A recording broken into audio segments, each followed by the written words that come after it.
So ayan, sa mga magbabakasyon, kailangan natin to sa mabisang bantay sa ating bahay. Yan. Ang brand niya ay Tapo CCTV camera, C200. May latest version nito is yung C210. Tapos 3 megapixel na siya. So ito is C200, around 1,000 plus or 1 ton na lang to ngayon sa Shopee.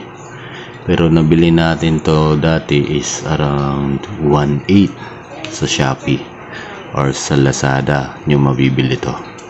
So ang ano nito, model is Tapo C200. Ito ang kailangan natin sa mga magbabakasyon, maliban kung may mga aso kayo sa bahay. Siyempre kung may aso kayo sa bahay, plus additional na din yun na secured yung bahay nyo, kasi may tatahol dun sa mga magnanakaw o may mga masamang loob na papasok sa bahay nyo. So additional plus na yun sa may aso sa bahay. Pero dun sa mga walang aso, need nyo to. Pero kailangan nyo may internet din. Sa may mga existing internet din sa bahay na.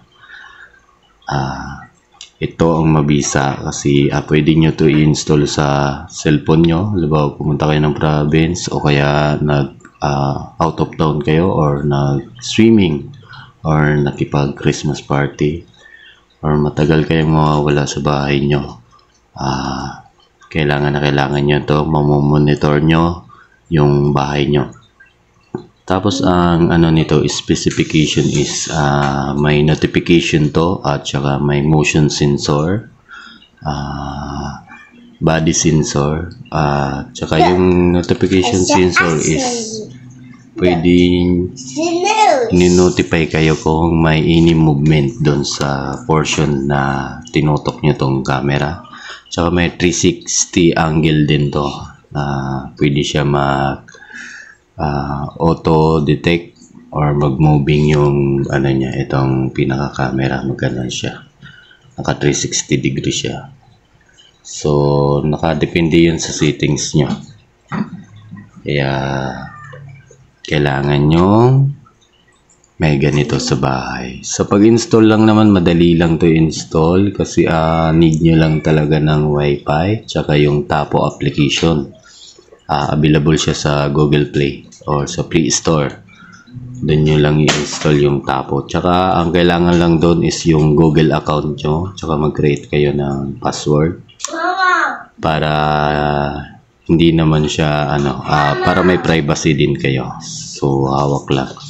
Tapos kinaganda pa nito, just in case may 5 cellphone kayo or computer sa ibang area, pwede nyo ma-monitor din or pwede nyo i-share yung account nyo sa Tapo tapos ma-monitor nila.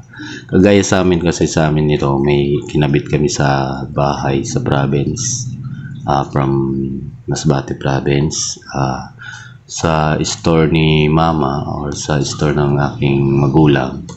Nagkabit kami ng Tapo C210. Bali 3 megapixel na yun. So ginawa ko is isang account lang ang ginamit ko, tapos na-open din ng mama ko ito dito kasi same lang kami account ng login. Tapos yung Tapo niya doon na-open ko din, tapos pwede ko pa makausap siya kasi may built-in speaker to, and yan yung speaker niya. Tapos meron din siyang microphone doon sa application na yon. So pwede mo siya makausap dito. Tapos ang base naman nun, dapat malakas ang internet mo para hindi masyadong delay yung usapan nyo sa kagaya lang din ng cellphone, may delay pag mahina yung signal. So yun na nga. Ang masasabi ko ay bumili kayo nito pag aalis kayo ng bahay nyo. para meron kayong protection and mamomonitor nyo yung mga properties nyo para pagbalik natin sa ating bahay galing sa bakasyon or vacation is secured pa rin yung mga ating naipundar na gamit sa ating bahay. So yun lang mga kadabs, shinare lang natin to para lang sa security ng ating bahay. And hindi ko naman ina-advertise to, pero ito talagang pinaka-base and high rate na CCTV wireless camera or Wi-Fi CCTV camera is Tapo brand yan. So yun na.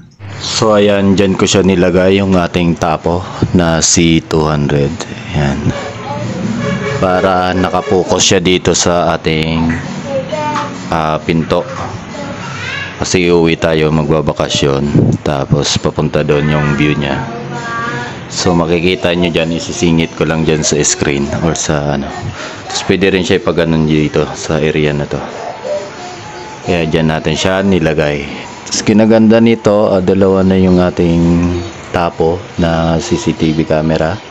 Yung C210 na 3 megapixel. Ito C200 na 2 megapixel yung camera niya.